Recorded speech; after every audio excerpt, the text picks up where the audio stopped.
So here's another example of a pet study.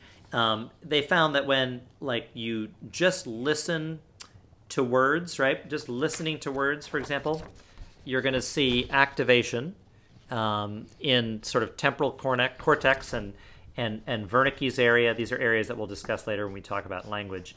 But just in sort of auditory regions that are responsible for detection of sound and processing of words.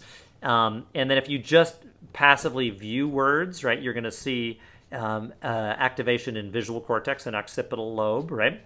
If you actually speak words, if you're just given some words to say and you just say them, you're going to see activation in the precentral gyrus and also the postcentral gyrus, because this is the muscular control over the output, and you need sensory feedback to drive that appropriately. If you have to generate words, come up with words, let's say they show you some image and you have to describe it, you actually see more frontal activation, actually.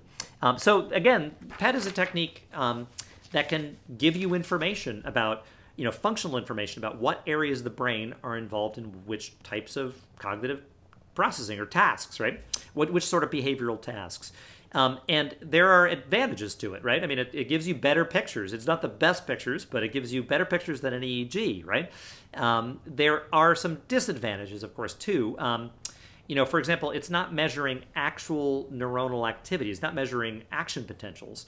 Instead, it is measuring changes in blood flow that follow on the increase in action potentials and activity in a particular area that's being utilized for a particular task, right? That's underlying the performance of a particular task. In addition, it's an expensive technique.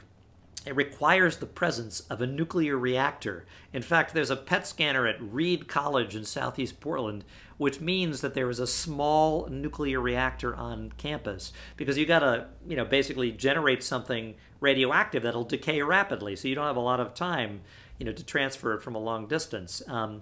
In addition, then you got to have all the people that run the reactor, which is expensive. And you also, I guess, it's considered to be a non-invasive technique. However, you are injecting people with radio-labeled materials, so some may differ in terms of their assessment of how invasive that kind of technique actually is.